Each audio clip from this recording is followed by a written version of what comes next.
এই রমজান আমাদেরকে কি শিক্ষা দিয়ে গেল, কি মেসেজ দিয়ে গেল, সেই বার্তা, সেই মেসেজ, সেই শিক্ষা আমাদের মাঝে কতটুকু আমরা অর্জন করতে পারি।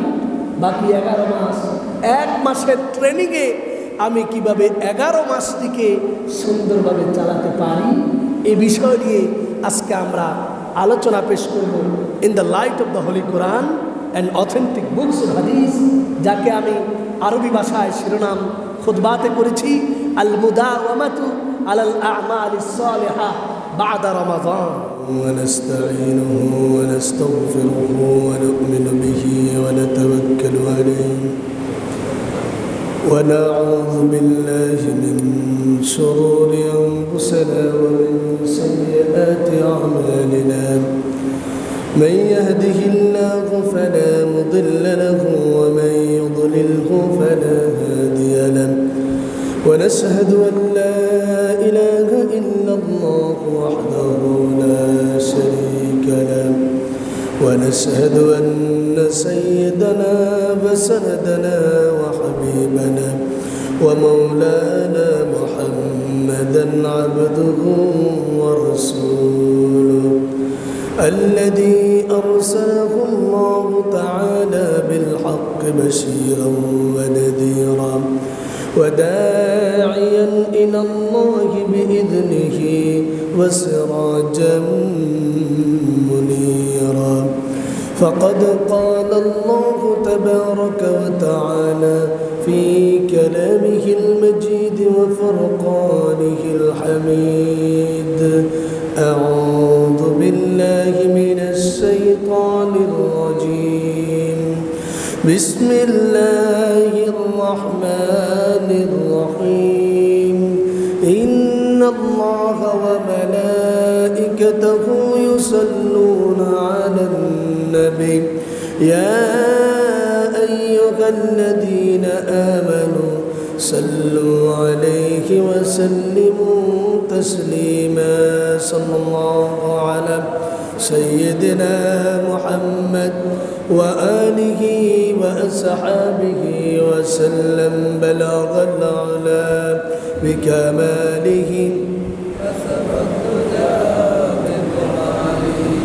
حسنت جميع خصاله صلوا عليه وآله محبت السات زبان كل بڑی بلغ العلا بكماله كشف الدجى بجماله حسنت جميع خصاله هو الحبيب الذي ترجى شفاعته لكل هول من الأهوال مقتحم بلغ العلا بكماله كشف الدجى بجماله حسنت جميع خصاله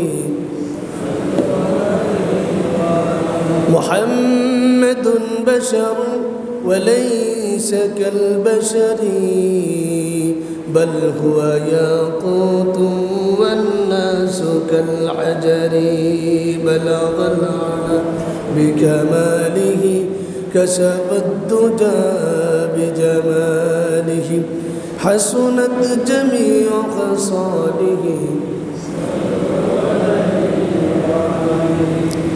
معزز محترم हजरत मुसल्लियान किराम दिगर मुरब्बियान आज़ाम महान अल्लाह पाक परवरदिगार आलमेर दरबारे असंख्य अगणित शुक्रिया आदाय करছি যে আল্লাহ পাক সুবহানাহু ওয়া তাআলা আমাদের সকলকে অত্যন্ত দয়া করে মায়া করে মেহেরবানি করে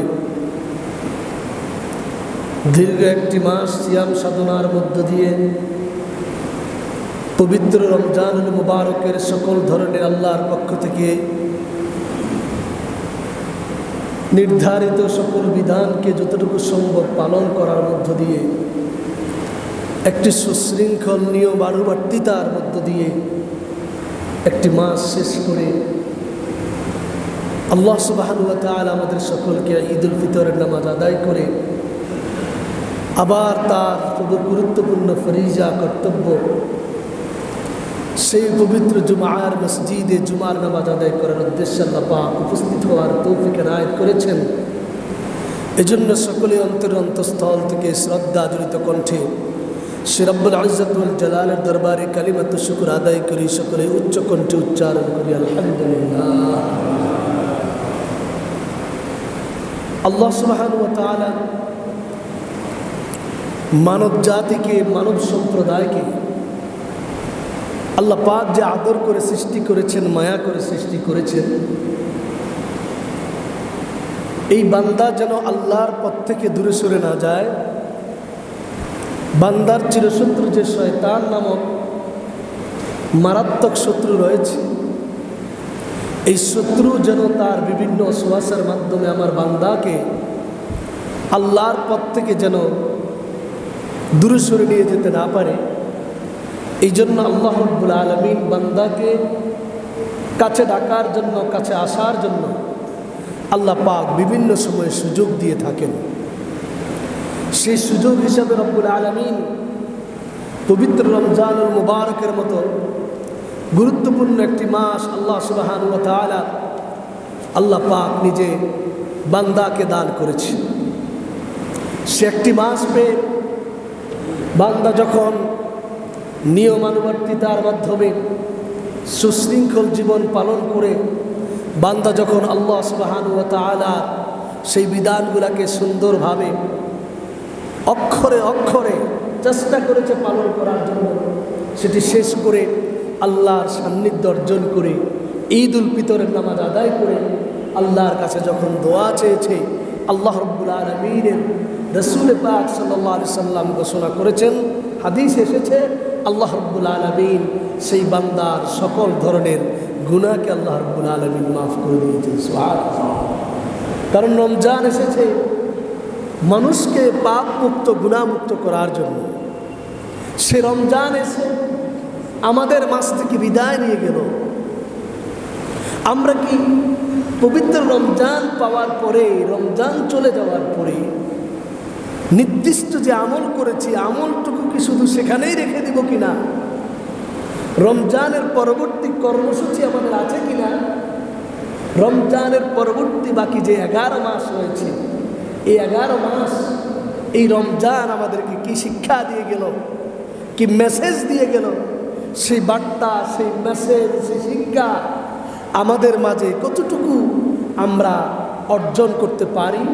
বাকি 11 মাস, 1 মাসের ট্রেনিংয়ে আমি কিভাবে 11 মাসটিকে সুন্দরভাবে চালাতে পারি, এই বিষয় নিয়ে আজকে আমরা আলোচনা পেশ করব in the light off the Holi Quran and authentic books of হাদিস, যাকে আমি আরবি ভাষায় শিরোনাম খুতবাতে করেছি আল মুদাওয়ামাতু আলাল আমালিস সালিহা বা'দা রমাদান, অর্থাৎ কন্টিনিউইং গুড ডিডস আফটার রমাদান। মানুষ রমজানের পরে কন্টিনিউইং গুড ডিডস, আমাল সালেহাকে কিভাবে 11 মাস মানুষ ধরে রাখতে পারে, সেই রমজান আমাদের কি টিচিং মেথড দিয়ে, কি মেসেজ দিয়ে আমাদের মাঝ থেকে বিদায় নিয়ে গেল, সে বিষয়টুকু আজকের জুমাতে আমরা শুনবো ইনশাআল্লাহ এবং আমল করার চেষ্টা করব। আল্লাহ সকলকে তৌফিক দান করুন, বলুন আমিন। উদাহরণ দিয়ে বলি, রমজান আসলে আমাদেরকে শুদ্ধ করার জন্য চলে গেল, আমরা ইবাদত করেছি, প্যাকেট করে রেখে দিয়েছি। কিন্তু রমজান যে আসলে একটা ট্রেনিং দিল, এই ট্রেনিংয়ের তো আমাদের একটা প্রভাব আছে না নাই?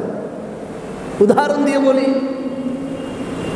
কোন সৈনিক 2 বছর ট্রেনিং দিল, 2 বছর ট্রেনিং দেওয়ার পরে সে সৈনিক যদি দেশে বিদেশে বিভিন্ন জায়গায় ট্রেনিং পেয়ে যদি সে তার ট্রেনিংকে কাজে লাগাতে না পারে, সেই প্রশিক্ষণকে কাজে লাগিয়ে সে যদি অবসরে বসে থাকে, কোনো দায়িত্ব পালন না করে, তাহলে কি তার প্রমোশন হবে নাকি চাকরি থেকে চলে যাওয়া, বরখাস্ত হওয়ারও সম্ভাবনা?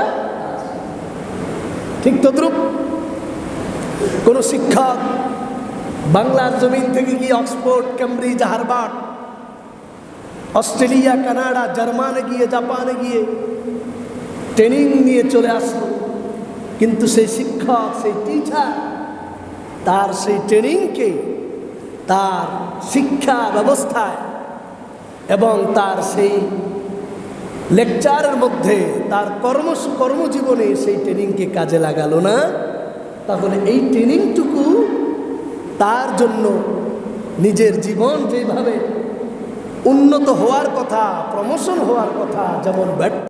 আবার রমজান চলে গেল, কিন্তু মুমিন সেই রমজানের ট্রেনিং পাওয়ার পরেও, সেই রমজানের মেসেজ পাওয়ার পরও সেই প্রশিক্ষণকে 11 মাস কাজে লাগাতে পারল না। সেই ব্যক্তিও ওই প্রশিক্ষক, ওই ট্রেনিংপ্রাপ্ত সৈনিকের মতো, যার প্রমোশন ছাড়া ডিমোশন, যার প্রমোশন হবে না, বরং তার জীবনটা ব্যর্থ ছাড়া আর কিছু নয়। একজন মুমিন মুসলমানের লাইফটাও এমন, সে যখন নাকি রমজান চলে যাওয়ার পরে 11 মাস সুন্দরভাবে রমজানের মেসেজটুকু কাজে লাগাতে পারল না, তার জীবনটাও ব্যর্থ ছাড়া আর কিছু নয়। এই জন্যই আল্লাহ রাব্বুল আলামিন পবিত্র রমজান মাসকে 11 মাস থেকে ঘোষণা দিতে দিতে আল্লাহ সুবহানাহু ওয়া তাআলা তার রাসূলের মাধ্যমে 3টি মাসকে লাগাতার ঘোষণা দিয়ে পবিত্র রজব মাস যখন শুরু হয়ে যায়, তখন রাসূল করিম দোয়া শুরু করলেন আল্লাহর কাছে, আল্লাহুম্মা বারিক লানা ফি রজব ওয়া শাবান ওয়া বাল্লিগনা রমাদান। রব্বুল আলামিন, এই রজব মাস এসেছে, তুমি রজব মাসে বরকত দান করো, শাবান মাসে বরকত দান করো, রমজান পর্যন্ত হায়াত দিয়ে, রিজিক দিয়ে, বরকত দিয়ে পরিপূর্ণ করে দাও, যেন পবিত্র রমজানকে তোমার ইবাদতে কাটাতে পারি। 3টি মাস যেমন নাকি অপেক্ষা করতে থাকে, আল্লাহ রাব্বুল আলামিন সেই রমজানকে ঘোষণা দিয়ে বলেন, ইয়া আইয়ুহাল্লাযীনা আমানু কুতিবা আলাইকুমুস সিয়ামু কামা কুতিবা আলাল্লাযীনা মিন ক্বাবলিকুম লাআল্লাকুম তাত্তাকুন। মহান রব্বুল আলামিন বলেন, হে ঈমানদারেরা, তোমাদের মাঝে এই রমজান এসেছে, তোমাদেরকে পরিশুদ্ধ করে, একেবারে পরিষ্কার করে, তোমাদের জীবনকে, ময়লাযুক্ত জীবনকে পরিপূর্ণ মুক্ত করে দিয়ে, পাপ মুক্ত করে দিয়ে পবিত্র বানানোর জন্য এই রমজান তোমাদের মাঝে 1 মাসের ট্রেনিং নিয়ে হাজির হয়েছে। বলেন সুবহানাল্লাহ। সেই ট্রেনিংটুকু কি ছিল? 1 নম্বর, সেই ট্রেনিং ছিল আল্লাহর সন্তুষ্টে সকাল থেকে নিয়ে সাহারির সময় থেকে নিয়ে ইফতার পর্যন্ত দুনিয়ার কাউকে দেখানোর জন্য নয়, একমাত্র আল্লাহর সন্তুষ্টির জন্যই মানুষ উপবাস থেকেছে। যেমন যেইভাবে থাকার কথা সেইভাবেই থেকেছে। একটা ট্রেনিং। আপনি ইচ্ছা করলে খেতে পারেন, কিন্তু আপনি খাননি। ইচ্ছা করলে পানাহার করতে পারেন, আপনি করেন। একটা ট্রেনিং, একটা প্রশিক্ষণ। নাম্বার 2, ইফতারি করার পরে আল্লাহ রাব্বুল আলামিনের সান্নিধ্যে পৌঁছার জন্য, নিয়ারেস্ট হওয়ার জন্য এশার নামাজ, তারাবি শুরু হওয়ার পরে কিয়ামুল লাইল, তারাবি চলছে। এটাও একটি ট্রেনিং। এটার দ্বারা উদ্দেশ্য হলো, আমি 20 রাকাত তারাবি খতমে কোরআন শেষ করেছি, আমি একটি ট্রেনিং নিয়েছি রাত্রে কিভাবে জাগ্রত থাকতে হয়। আল্লাহু আকবার। ট্রেনিং নিয়েছি, যত রাত্রে ঘুমাই না কেন, আমার লাস্ট একটি টাইম রয়েছে 3:30 বাজে আমি সাহারি খেতে হবে, উঠে যেতে হবে। চাই 1 ঘন্টা ঘুমান, 1.5 ঘন্টা ঘুমান, ইচ্ছা করলো আপনি ঘুমাতে পারবেন না, কারণ আপনার লাস্ট একটি টাইম রয়েছে। ট্রেনিং, এই মুহূর্তে আমি সাহারি খেতে হবে। এর চেয়ে বড় ট্রেনিং পৃথিবী থেকে আর কিছু হতে পারে।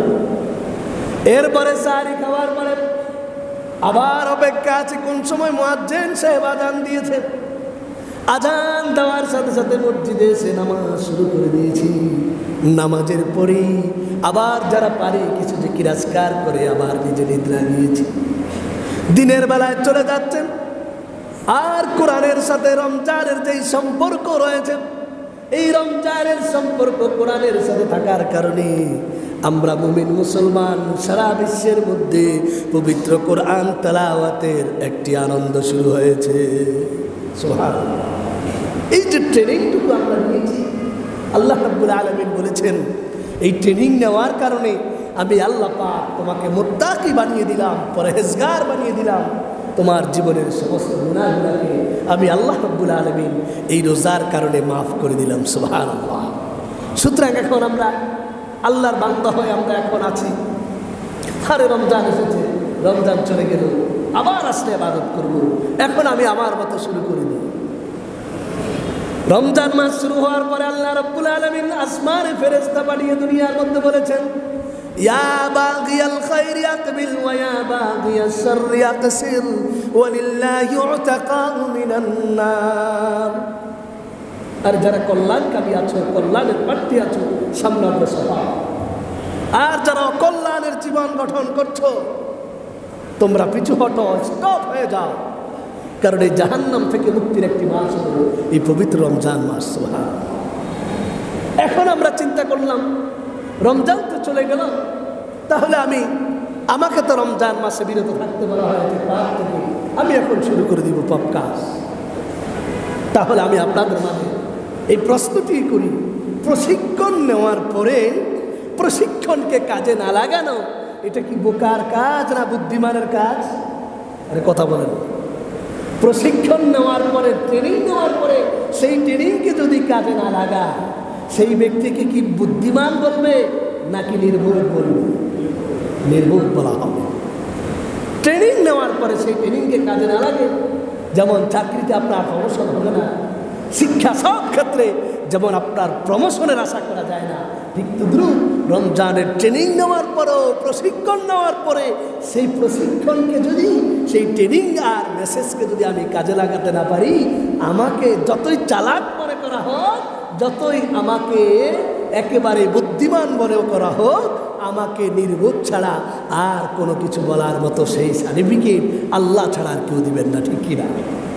এই জন্যে আমাদের কাজ হচ্ছে রমজানের সমস্ত কাজকে আমরা অন্তত পক্ষে নিয়ম মেনে রেখে যতটুকু সম্ভব আমরা বাকি 11 মাস আগামী রমজান আসা পর্যন্ত দায়েম কায়েম যেন রাখতে পারি, আমরা যেন সবসময় যেন আমরা সেটাকে একেবারে ধরে রাখতে পারি।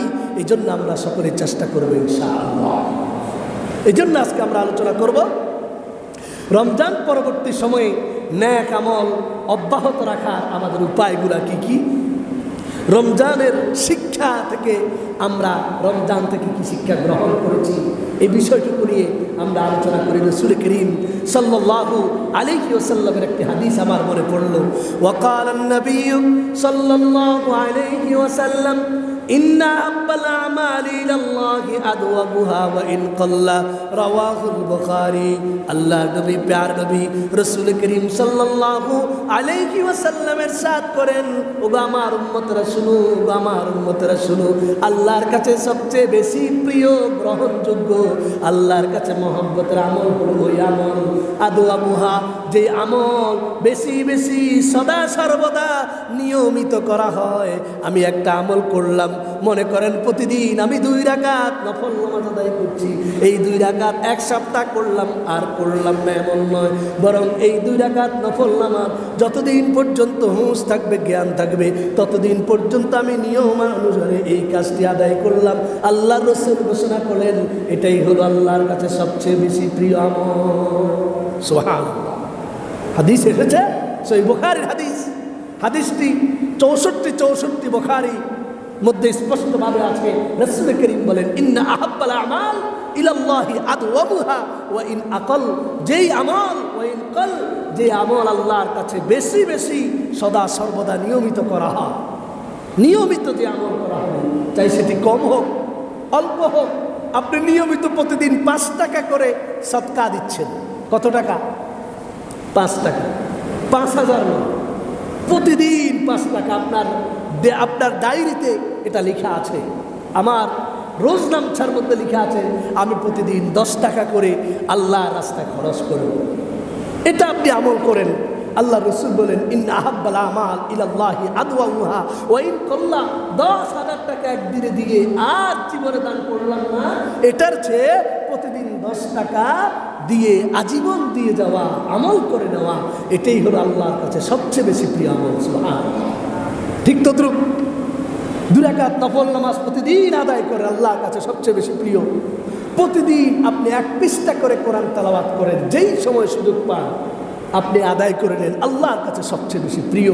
এই জন্য রমজান আমাদেরকে শিখিয়েছে, রমজান আমাদেরকে বার্তা দিয়েছে, মেসেজ দিয়েছে, তুমি যেখানেই থাকো এই আমলটুকুকে দায়েম রাখার চেষ্টা করবা, সব সময় করার চেষ্টা করবা। এটাই রমজান আমাদেরকে শিক্ষা দিয়ে গেল, বলেন সুবহানাল্লাহ।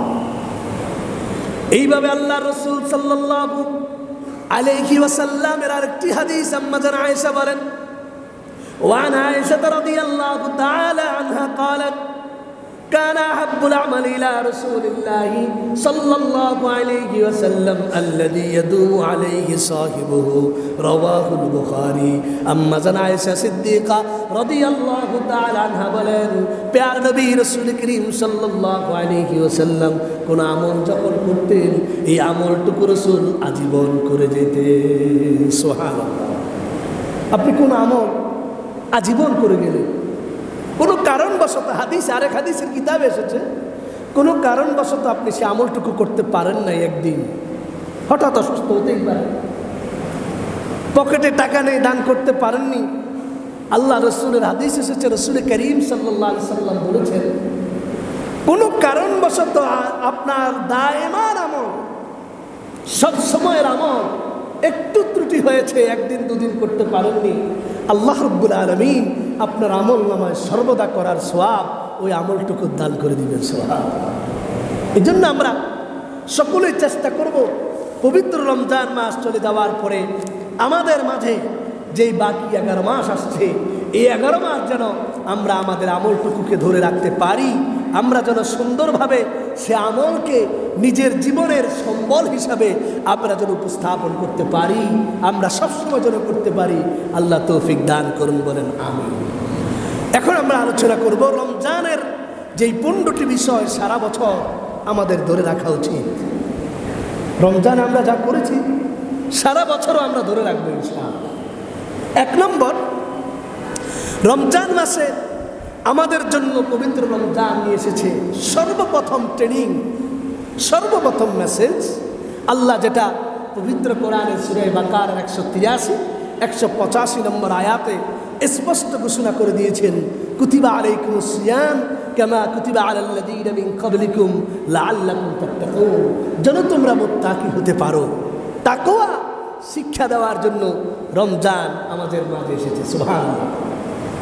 এই পবিত্র রমজান তার যেই 1 মাসের ট্রেনিং আমাদের মাঝে শিক্ষা এবং যেই প্রশিক্ষণ নিয়ে আমাদের মাঝে এসেছে, আমরা যদি এই শিক্ষাকে কাজে লাগাতে পারি, শিক্ষা দেওয়া হয়েছে মাত্র 1 মাস, কাজে লাগাতে হবে 12 মাস। কি ভাই, ট্রেনিংটা কি 12 মাসই হয় নাকি? আর আপনারা দেখেন অনেক জ্ঞানী মানুষ আছে, ট্রেনিং কি 12 মাস হয় না 1 মাস হয়? এই যে আমাদের শিক্ষা কারিকুলামে দিস যা হয়েছে আর কি, একটা ট্রেনিং তো দেওয়া হয়েছে। এই ট্রেনিংটা তো দেওয়া হয় 5 দিন, 7 দিন, 10 দিন, 1 মাস, পুরা 12 মাসকে আপনি কাজে লাগানোর জন্য। রমজানও এসেছে আমাদের মাঝে 1 মাসের ট্রেনিং নিয়ে বাকি 11 মাস থেকে কাজে লাগানোর জন্য। সুবহানাল্লাহ। উদাহরণ দিয়ে বলি, মানুষ মোবাইল চার্জ দেয় 3 ঘন্টা, কাজে লাগে 3 দিন অথবা 1 দিন। চার্জ 3 দিন দেয় নাকি 3 ঘন্টা দেয়? 3 ঘন্টা বা 2 ঘন্টা চার্জ দেয়। এই 2 ঘন্টা বা 3 ঘন্টার চার্জে 2 দিন বা 3 দিন চলে। ঠিক তদ্রুপ রমজান এসেছে 1টি মাস আমাদেরকে ট্রেনিং দেওয়ার জন্য, চার্জ দেওয়ার জন্য। ইমানের ব্যাপারে দুর্বল হয়ে গিয়েছে, কোরআনের তোমার সেই তেজ দুর্বল হয়ে গিয়েছে, আমলের তেজ দুর্বল হয়ে গিয়েছে। তুমি কেমন ছিলা, তুমি কেমন আল্লাহর বান্দা ছিলা, সেখান থেকে তুমি দুর্বল হয়ে গিয়েছো, আল্লাহর থেকে দূরে সরে গিয়েছো। এটাকে ট্রেনিং দেওয়ার জন্য, তেজ দেওয়ার জন্য, চার্জ দেওয়ার জন্য গোটা 1টি মাস আমাকে, গোটা মাস ভরে ভরে দিন রাত আমাকে চার্জ দিয়েছে। বাকি 11 মাস কাজে লাগানোর জন্য সেই চার্জটা পেয়ে, সেই ব্যাটারি চার্জ পেয়ে এই 11 মাস যদি আমি কাজে লাগাতে পারি, আমাকে বলা হবে শ্রেষ্ঠ বুদ্ধিমান। আল্লাহ রাসূল করিম সাল্লাল্লাহু আলাইহি ওয়াসাল্লামের হাদিস, ওয়াকাল আন-নবী সাল্লাল্লাহু আলাইহি ওয়াসাল্লাম, আল কাইয়িসু মান দানা নাফসাহু ওয়া আমিলা লিমা বা'দাল মাউত। আল্লাহ নবী বলেন, বুদ্ধিমান তো সেই ব্যক্তি যেই ব্যক্তি নিজেকে নিজে চিনল, নিজেকে নিজে জানল, আল্লাহর দেওয়া বিধানগুলাকে সঠিকভাবে পালন করলো, মৃত্যুর পরের জীবনের জন্য রেডি আর প্রস্তুত হয়ে নিল। আল্লাহ রাব্বুল আলামিন বলেন সেই ব্যক্তি, আল্লাহর রাসূল বলেন সেই ব্যক্তি হলো শ্রেষ্ঠ বুদ্ধিমান। সুতরাং বুদ্ধিমান হয়ে যেন আমরা সার্টিফিকেট দুনিয়াতে যেমন পাই, আমাকে সবাই জ্ঞানী মনে করে, করে কি করে না? এবং আল্লাহর দরবারেও যেন আমি জ্ঞানী সার্টিফিকেটটা পাই, এই জন্য আমলটুকু আমরা ধরে রাখবো ইনশাআল্লাহ। বলেন ইনশাআল্লাহ। এই জন্য আমরা দিলের কানে, মনের কানে, আমলের কানে, 3 কানে একসাথে শুনবো। শুধু এক কান দিয়ে শুনে বের করে দিবে এটা নয়, পারলে রেকর্ড করব। রমজান আমাদেরকে যে শিক্ষা দিয়ে গেল, এই শিক্ষা আমরা ধরে রাখতে পারবো। 1 নম্বর, রমজান আমাদেরকে শিক্ষা দিল তাকওয়া আর খোদাভীতি। সুবহানাল্লাহ। এই তাকওয়া কি?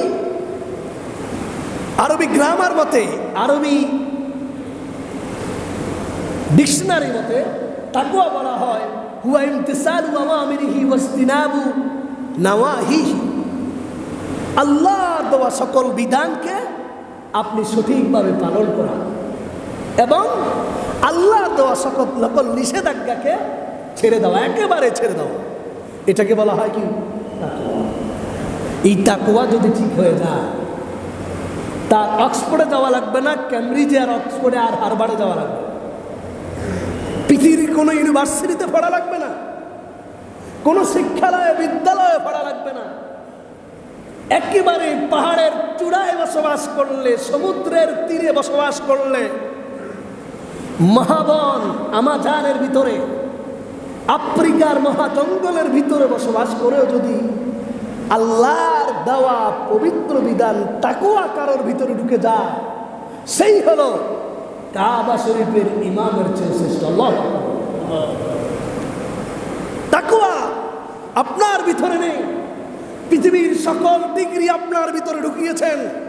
অক্সফোর্ড আপনার ভিতরে, ক্যামব্রিজ আপনার ভিতরে, হার্ভার্ড আপনার ভিতরে, সুয়েট, বুয়েট, কুয়েট, রুয়েট, সকল ধরনের টেকনোলজিয়ান, সকল ধরনের টেকনোলজি, ইঞ্জিনিয়ারিং, সকল মিশন ভীষণ আপনার ভিতরে আপনি ভরপুর করে রেখে দিয়েছেন। কিন্তু একটি জিনিস আপনার ভিতরে নেই, তাকওয়া। সেই তাকওয়া, সেই পরহেজগারিতা আপনার ভিতরে নেই।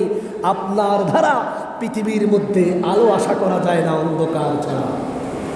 যা আজকের বিশ্ব প্রমাণ। কথা বাস্তব না বাস্তব? আজকে যত শিক্ষিত হয় সে তত দুর্নীতিবাজ এবং তত সন্ত্রাসী হওয়ার শীর্ষে নাম লেখা। তার কারণ কি? তার কারণ হলো মহান পবিত্র বিধান তাকওয়া মানুষের ভিতরে নেই। অথচ মনে পড়ে গেল আমরা ঘটনা জানি, হযরতে ওমর রাদিয়াল্লাহু তাআলা আনহু সেই শাসনামলের ঘটনা। রাত্রিবেলায় ওমর বের হলেন তার জনগণের অবস্থা জানার জন্য। রাতের অন্ধকারে মেয়ে আর মার গল্প চলছে, আমরা সকলে গল্পটুকু জানি। মা মেয়েকে ইনস্ট্রাকশন দিচ্ছে আর বলছে, মা শোনো, আমাদের পরিবার নুন আনতে পান্তা পুরায়, এমন একটি পরিবার, আমরা দুধ বিক্রি করে খাই। সুতরাং তুমি যদি দুধে পানি একটু মিশিয়ে দাও, 1 কেজি দুধে 1.5 কেজি বানিয়ে দিলে তাহলে আমাদের সচ্ছলতা ফিরে আসবে। রাতের অন্ধকারে মেয়ে আর মা কথা বলছে। মেয়ে কোন ভার্সিটিতে পড়ালেখা করছে, কোন কুয়েটে পড়ালেখা করেছে, কোন রুয়েটে পড়ালেখা করেছে, কোন অক্সফোর্ড ক্যামব্রিজে পড়ালেখা করেছে, কোথাও পড়ালেখা করে নাই। মেয়ের ভিতরে কি ঢুকেছে? সেই মেয়ে তার মাকে বলছে, মা আমি যদি দুধে পানি মিশ্রিত করি, পানি মিশ্রণ করি, পানি মিশাই, আমাদের সামান্য সচ্ছলতা আসবে, উম্মত ধোঁকা খাবে। আর কাল কিয়ামতের ময়দান, একটু পরেই বলছি, তোমার যেই দেশে বসবাস করছি এই দেশের খলিফাতুল মুসলিমিন আমিরুল মুমিনিন যদি জানতে পারে, পাশের কাষ্ট ছাড়া অন্য কোথাও আমাদের স্থান হবে না। মা পাল্টা জবাবে মেয়েকে বলল, মা শোনো, আমিরুল মুমিনিন কোথায় ঘুমিয়ে আছে? তিনি তার অবস্থানে আছে, কোথায় তিনি জানবেন আমাদের অবস্থানের কথা? দাও না একটু পানি বাড়িয়ে। ওই মেয়েটি অ্যাডভান্স হয়ে তার মাকে পাল্টা জবাব দিয়ে বলল, মা যদি আমিরুল মুমিনিন খবর না রাখেন, কিন্তু যে আল্লাহ আমাদেরকে সব সময় দেখছেন, যে আল্লাহ আমাদেরকে সব সময় উদ্ধার করছেন, সে আল্লাহর দরবারে কাল কিয়ামতের ময়দানে কি জবাব দিব? আল্লাহর দরবারে জাহান্নামের আগুন ছাড়া অন্য কোনো ব্যবস্থা আমাদের নেই। আল্লাহু আকবার। আমিরুল মুমিনিন তো রাতের অন্ধকারে মেয়ে এবং মার কথাটুকু শুনে তিনি একেবারে কিংকর্তব্য বিমূঢ় হয়ে আল্লাহর দরবারে সিজদায় পড়ে গেলেন আর বললেন, রব্বুল আলামিন, যে উম্মতের মধ্যে এই খোদা তোমার ভয়টুকু থাকবে, সে উম্মত কোনোদিন দুর্নীতি, সে উম্মত কোনোদিন চুরি ডাকাতি, সে উম্মত কোনোদিন রাহাজানি লুটতরাজে, সে উম্মত কোনোদিন লিপ্ত হবে না। আল্লাহ, এটাই বলা হয়। ও সম্মানিত মুসল্লি ভাইয়ের আমার, আমি আজকে আপনাদের মাঝ থেকে জানতে চাই, এই মেয়ে কোন ভার্সিটিতে পড়াশোনা করেছে বলেন তো? এই মেয়ে কোন শিক্ষালয়ে পড়াশোনা করেছে? এই মেয়ে তো কোথাও পড়েনি, কোনো শিক্ষালয় যায়নি, একটি রাখাল। এই মেয়ে কারোর সংস্রবে যায়নি। এই মেয়ের ভিতরে ঢুকেছে সেই রসূল করিম সাল্লাল্লাহু আলাইহি সাল্লামের হাদিস, সেই রসূলের সেই শিখানো, সেই বার্তা, সেই তাকওয়া। আজকে সেই তাকওয়া যদি প্রতিটি ঘরে ঘরে পৌঁছে যেত, দরজা খোলা রেখে ঘুমাতে পারতেন, আজকে সারা পৃথিবীর মধ্যে এই অরাজকতা সৃষ্টি হতো না, যার একই প্রথমে মূল কারণ হলো আমাদের সারা বিশ্বে সকল মানুষের কাছে তাকওয়ার অভাব। এই জন্য আমরা, রমজান এসেছে আমাদেরকে পরিবর্তন করার জন্য, আমাদেরকে শুদ্ধ করার জন্য। এক নম্বর ট্রেনিং আর প্রশিক্ষণ গোটা মানব জাতির মাঝে যেই রমজান নিয়ে এসেছে, এক নম্বর প্রশিক্ষণ, এক নম্বর ট্রেনিং হলো রমজানের এক নম্বর মেসেজ হলো আমাদেরকে মুত্তাকি বানানোর জন্য। আল্লাহু আকবার। এই কথাই আল্লাহ রাব্বুল আলামিন পবিত্র কোরআনের সূরা বাকারার 183 নম্বর আয়াতে ঘোষণা করে বলেন, ইয়া আইয়ুহাল্লাযীনা আমানু কুতিবা আলাইকুমুস সিয়ামু কামা কুতিবা আলাল্লাযীনা মিন ক্বাবলিকুম লাআল্লাকুম তাত্তাকুন। আল্লাহ, ঈমানদাররা, তোমাদের কাছে রোজা ফরজ করা হয়েছে, তোমাদের পূর্বপুরুষদের কাছে ফরজ করা হয়েছে। কেন জানো? তোমাদেরকে মুত্তাকি আর ফরেজগারিতা অবলম্বন করানোর জন্য, বানানোর জন্য, যেন পৃথিবীটা সোনার পৃথিবীতে রূপান্তরিত হয়ে যায়। সুবহানাল্লাহ। আল্লাহ পাক আমাদের সকলকে, সবাইকে মুত্তাকি আর পরেজগার হওয়ার তৌফিক দান করবেন, আমিন। তাহলে রমজানের এক নম্বর ট্রেনিং গোটা 11 মাস ধরে রাখবো তো ইনশাআল্লাহ? কীভাবে পারবো তো?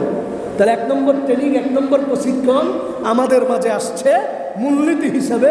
এক নম্বর তাকওয়া অর্জন করা। রমজানে যেইভাবে তাকওয়া অর্জন করার জন্য আমি ইচ্ছা করলে হোটেলে গিয়ে খেতে পারতাম, কীভাবে পারতাম না? আমি তো আপনাদের খতিব সাহেব গাড়ি দিয়ে আসতে আমারও তো পিপাসা লেগেছে, আমি যদি পথে এক জায়গায় খেয়ে ফেলতাম, কেউ কি দেখতেন আপনারা? কি ভাই, আপনারা যদি একজন খেয়ে ফেলতেন, আপনার স্ত্রী কি দেখতো? তো কাকে ভয় করে খান নাই? আল্লাহকে। এটাই হলো ইমতিসালু আওয়ামিরি ওয়াজতিনাবু নাওয়াহি, অর্থাৎ আল্লাহর যাবতীয় বিধিবিধানকে মনের মহব্বতে ভালোবেসে পালন করার নামই হলো তাকওয়া। আল্লাহর দেওয়া নিষেধকে ভালোবেসে বর্জন করার নামই হলো তাকওয়া। এটাই রমজান আমাদেরকে শিক্ষা দিয়েছে। এই তাকওয়া অর্জন করার জন্য আল্লাহ কোরআনে বারবার বলে গিয়েছেন। সুবহানাল্লাহ। আল্লাহ বলেন, ইয়া আইয়ুহাল্লাযীনা আমানু তাকুল্লাহ ওয়া কুনু মা'আস সাদিকিন। হে ঈমানদারেরা, তোমরা আল্লাহকে ভয় করো, আল্লাহকে ভয় করো, আল্লাহকে ভয় করো। আল্লাহর ভয় থাকলে জীবনে কোনোদিন মানুষ বিপদে যায় না, আলো তার ভিতরে আসে। এই জন্য একজন ইসলামী সঙ্গীত শিল্পী বলেছেন, যাদের হৃদয়ে আছে আল্লাহর ভয়, তারা কোনো দিন পথ ভুলে যায় না। এটা সুন্দর ভাষা বলেছে। আল্লাহর ভয় যাদের হৃদয়ে আছে, কোনো দিন তারা পথ ভুলে যায় না। আল্লাহর প্রেম যাদের হৃদয়ে আসে, তারা সমাজকে, রাষ্ট্রকে, বিশ্বকে শান্তি আর আলোই দেখাতে পারে। আর আল্লাহর ভয় যাদের ভিতরে থাকে না, তারা মানুষকেও তো ভয় করে না। যারা আল্লাহকে ভয় করে না, মানুষকে তারা কি ভয় করবে? যেটাই হবে তখন তারা মাইট ইজ রাইট, জোর যার মূল্যতা, যা গোটা পৃথিবী আজকে অবজার্ভ করছে। এই গোটা বিশ্বকে রাসূল করিম সাল্লাল্লাহু আলাইহি ওয়াসাল্লামের সেই শান্তির বিশ্বে নিয়ে আসতে হলে, রাসূলের সাহাবাদের সেই শান্তির বিশ্বে নিয়ে আসতে হলে এক নম্বর আমাদের যে ট্রেনিং আর প্রশিক্ষণ গোটা 200 কোটি মুসলমানের দরকার, তা হলো তাকওয়ার প্রশিক্ষণ। আমরা যদি ঠিক হয়ে যাই, তাকওয়া নিতে পারি, আমরা যদি মুত্তাকি হতে পারি, ইনশাআল্লাহ দেখবেন আমার সমাজ এবং রাষ্ট্র কোনোদিন অন্যায়ের খাতায় নাম লেখাবে না ইনশাআল্লাহ। আজকে ইনকিলাব পত্রিকা আপনাদের কাছে আসতেই দেখে আসলাম যে ব্যাংক যেভাবে লুটপাট হয়ে যাচ্ছে, যারা ব্যাংক মালিক তারাও যেভাবে করছে, অন্যান্যরাও সহযোগী হয়ে তারাও করছে। দুনিয়ার মানুষের অবস্থা এমন হচ্ছে, মনে হয় যেন নিজের স্ত্রীর কাছেও স্বামী নিরাপদ নয়, সন্তান তার মা বাবার কাছে নিরাপদ নয়। এমন একটি অবস্থা অবস্থা, এটার কোনো ক্লাসিফিকেশন, এটার কোনো ক্লাস হতে পারে না। যে দুনিয়াটা এখন চলছে, কি বাংলাদেশ, কি বিশ্ব, কি আমাদের খুলছি, কি নোয়াখালী, কি আপনার কি বলে যে চট্টগ্রাম, কি সিলেট, কি ঢাকা, সব জায়গায় অরাজকতা এমনভাবে সৃষ্টি হয়েছে। এই অরাজকতাকে দূর করার জন্য, শান্তিময় দেশ গঠন করার জন্য, শান্তির বিশ্ব আনয়নের জন্য, শান্তির সমাজ গঠনের জন্য একমাত্র আমাদের প্রথম যে বিষয় হলো সারা পৃথিবীর মানুষকে, সারা দেশের মানুষকে তাকওয়ার প্রশিক্ষণ নিতে হবে। এজন্য আমি সরকারের কাছে, সরকার মহোদয়ের কাছে আজকে দক্ষিণ খুলশী থেকে আমি আবেদন করব, আপনারা যারা চেইন অফ কমান্ড হিসাবে আপনারা এইভাবে আমার আলোচনাটি একেবারে লাস্ট পর্যায় পর্যন্ত পৌঁছায় দিবেন। প্রত্যেক খতিব সাহেবদেরকে দিয়ে, আমাদের ডিসি সাহেব, এডিসি সহ আমাদের প্রত্যেকটি সকল সেক্টরে সেক্টরে খতিব সাহেবদেরকে দিয়ে প্রতি মাসে সরকারিভাবে ট্রেনিংয়ের ব্যবস্থা করা হোক, কিভাবে একটি দেশ কোরআনের আলোকে সুন্দরভাবে সাজানো যায়। ইনশাআল্লাহ রাজি আছেন? আপনারা রাগ হয়ে গেছেন? যদি প্রত্যেক খতিব সাহেবদেরকে, বিজ্ঞ খতিব সাহেবদেরকে প্রতিটি সেক্টরে সেক্টরে একটি মাস ট্রেনিংয়ের ব্যবস্থা, একদিনের জন্য 2 ঘন্টার জন্য এইভাবে সিস্টেমে in the light off the Holi Quran and authentic books of হাদিস যদি ট্রেনিংয়ের ব্যবস্থা করা যায়, দেশটাকে এখনও বাঁচানো সম্ভব আছে ইনশাআল্লাহ, এখনও বাঁচানো সম্ভব। এছাড়া তলিয়ে যাবে, ধ্বংস হয়ে যাবে, পরবর্তীতে রেশও খুঁজে পাওয়া যাবে না। খোঁজার আগেই ব্যবস্থা নিতে হবে। আল্লাহ রাব্বুল আলামিন আমাদের সকলকে, সবাইকে যার যার অবস্থান থেকে আল্লাহ পাক বুঝার তৌফিক দান করুন, বলেন আমিন। রমজানের 1 নম্বর প্রশিক্ষণ, 1 নম্বর ট্রেনিংয়ের সেই ব্যবস্থা তাকওয়াকে আল্লাহ পাক প্রত্যেকটি সেক্টরে আমল করার তৌফিক দান করুন, আমিন। ইনশাআল্লাহ আরও 14টি রমজানের মেসেজ আছে। আগামী জুমা ইনশাআল্লাহ আমরা সেকেন্ড অপশনে, আমরা দ্বিতীয় পার্টে এটি আলোচনা করব। খুব সুন্দর গুরুত্বপূর্ণ আলোচনা, কেউ জুমা মিস করবেন না ইনশাআল্লাহ। খুব গুরুত্বপূর্ণ আলোচনা। আমি এই 1 সপ্তাহ ধরে আপনাদের মাঝে আলোচনা করার জন্য কয়েকটি হাদিস এবং কিতাব আর কোরআনের আয়াতকে রিসার্চ করে একটা খসড়া আপনাদের মাঝে আমি লিপিবদ্ধ করে নিয়ে আসছি ইনশাআল্লাহ। আল্লাহ পাক যদি আমাকে সুস্থ রাখেন, আবার আপনাদের মাঝে নিয়ে আসেন, তো আলোচনাগুলা শোনাবো, আমি আমল করব, আপনারা আমল করবেন, দেশবাসীও আমল করব। আল্লাহ আমার বাংলাদেশটাকে যেন সোনার বাংলা হিসাবে আল্লাহ কবুল আর মঞ্জুর করে নিন, আমিন সুম্মা আমিন। ওয়া আখিরু দাওয়ানা আনিল হামদুলিল্লাহি রাব্বিল আলামিন।